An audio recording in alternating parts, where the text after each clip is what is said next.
Hi Chuck, it was great working with you the other day. Good job in your hour session with the K-Vest. And just to review, I'm going to do an overall review of all aspects of your golf swing and your setup. And over on the right hand side I've got an example player from a recent Buick Open.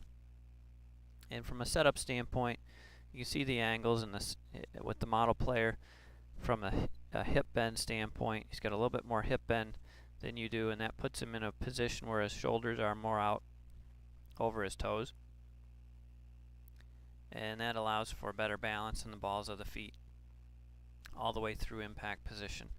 Now we'll take a look at your shoulder position at setup.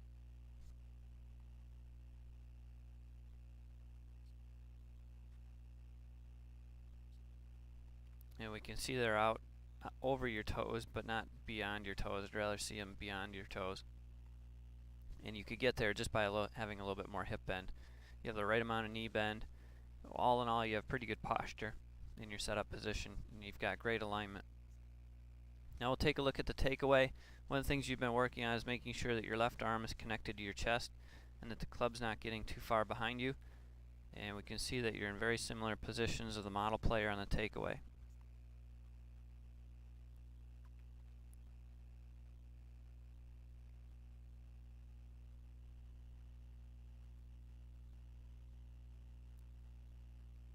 As we go up to the top of the swing, I'm going to have to unlock this because your tempo is a little slower than the model player, so we're going to go up to the top of the swing. Now we're up at the top. And also you'll notice that you're in an effort to keep your left arm connected. Up at the top it gets a little low in what would be considered a laid off behind you position, where the shaft is not quite as upright as we want it to be. And part of this is because you were trying to correct an over the top move originally, and you've overcompensated, and now you'll notice in the downswing, as a result of your arms getting a little bit too far behind you and then dropping the club in, you're actually going to have the club travel on a path that comes too far from the inside if you wanted to hit the ball straight. So you'll see the club path comes underneath your hands, and this club path will hit push draws, and that's not a bad shot to hit if you're looking to hit a draw. It's very easy to hit a draw from this movement. If you don't draw it, it'll be a push out to the right, but most of the time it'll draw back. So you'll see your follow-through path is much higher than your your downswing path. So you've got somewhat of a push draw type loop, and now we'll follow the model player. And as we trace the model player's club head, you'll see it come right across his hand from the inside and then back into the inside. So you'll see the follow-through path is identical to the downswing path. Finally, we'll look at impact position. And you'll remember that we talked about in the setup position that your shoulders were not far enough out over your toes.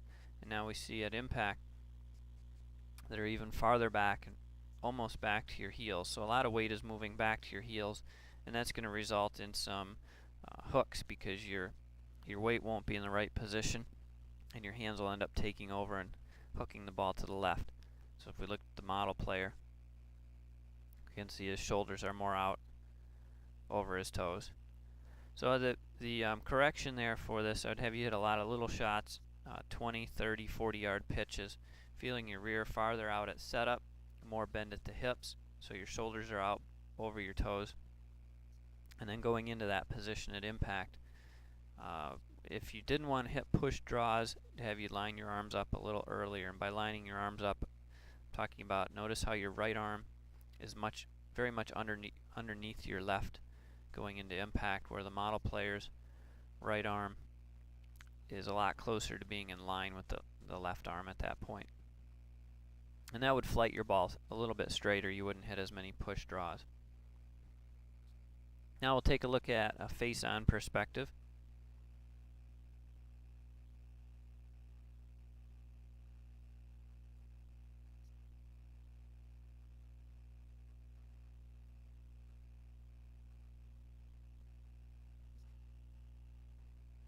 And from a face-on standpoint, you'll see a lot of similarities between your setup position and the model player's setup position.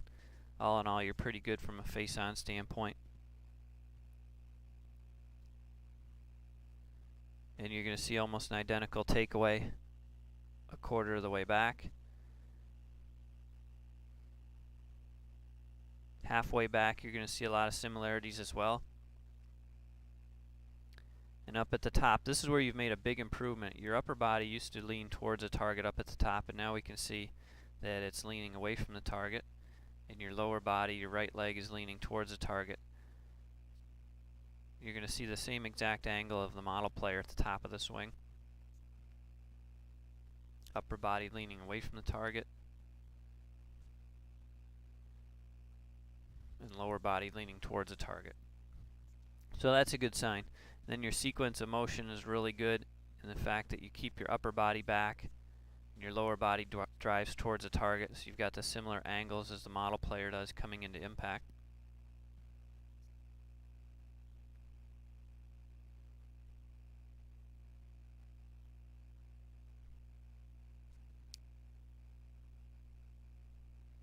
And you'll see your upper body is leaning back away from the target, just as the model player is.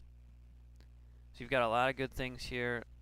Mostly, that's most good things here that's going to result in a push draw. If your right hand gets a little too active, then you're going to end up hooking too many shots, because you are adding a little bit of loft through impact. You'll hit some thin and fat shots as well. But all in all, a lot of good action. Very good release position. You'll see similar to the model player.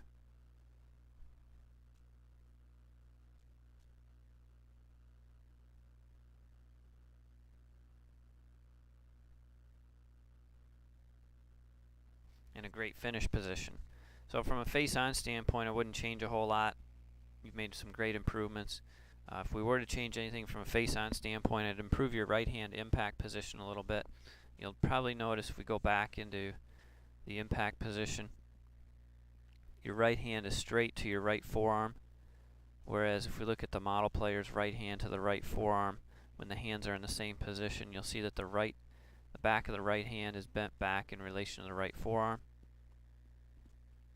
So he's not scooping as much and adding loft. And that's probably an area I'd work with you on your short game, and helping you create more backspin on your short shots and better contact, so you don't fat and thin so many short shots. So again, great job, and drop me an email if you have any questions.